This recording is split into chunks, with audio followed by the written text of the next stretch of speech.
Arithmetic का formula है L T is equal to L nought plus R T, याद आ रहा है?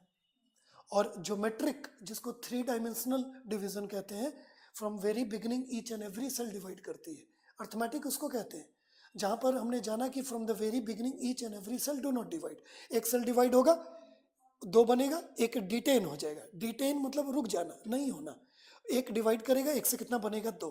तो अगले स्टेप में तो 3 ना हो गया 2 से, उसमें से एक पहले से डिटेन्ड है, एक और डिटेन कर जाएगा, और एक डिवीजन करके एक से क्या बनेगा? 2। तो 3 से कितना हो जाएगा? 4।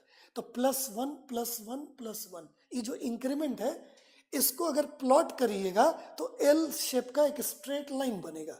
उसको अपने फॉर्मूले को डिनोट किया by L T is equal to L nought plus R T, where L T is final length, this is initial length, R is rate and T is time.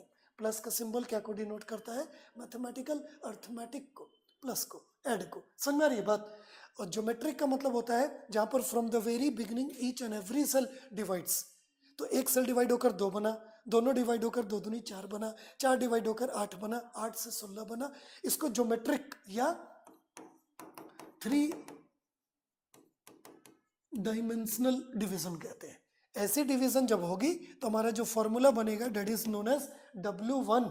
ये फाइनल को डिनोट करता है, final size, final मास, final volume, कुछ भी बोल सकते हैं, final wait.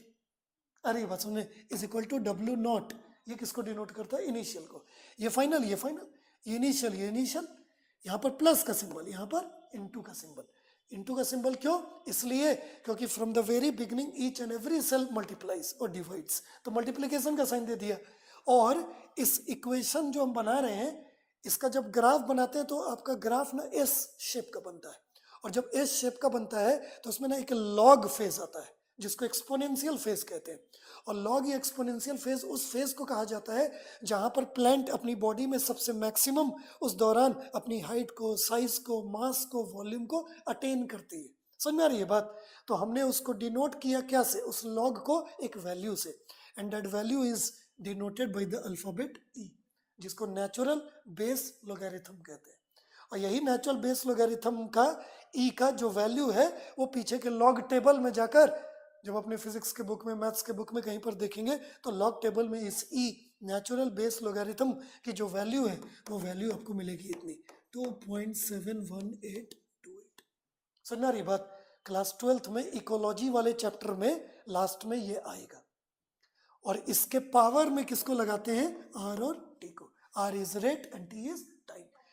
कोई भी ऐसा इक्वेशन, पता नहीं ये सब बातें आपसे फैकल्टी करते हैं कि नहीं, हम लोग करते हैं बच्चों से, क्योंकि सीखना है। कोई भी ऐसा इक्वेशन जिसमें बेस, लॉग बेस लगा हो, तो ऐसे इक्वेशन को इंटीग्रल फॉर्म ऑफ इक्वेशन कहते हैं। क्या कहते हैं? Integral form of equation. और ये जो मैंने लिखा है ये एक इंटीग्रल फॉर्म ऑफ इक्वेशन है। अगर इसमें से हम ई अल्फाबेट अगर निकाल दें, यानी कि नेचुरल बेस लोगैरिथम अगर निकाल दें, लॉग वैल्यू निकाल दें, तब ये जो इक्वेशन है वो इंटीग्रल फॉर्म नहीं रह जाएगा। समझ में आ रही है बात? तो अगर आप ई लॉग वैल्यू के साथ अगर इक्वेशन को क्रिएट करते हैं तो वो कहलाती है इंटीग्रल फॉर्म ऑफ इक्वेशन। यही वो 2 तरीका है जिससे प्लांट की बॉडी में उनकी सेल्स डिवाइड करती है, और डिवाइड करके उसको क्या देता है? ग्रोथ। समझ में आ रही है बात?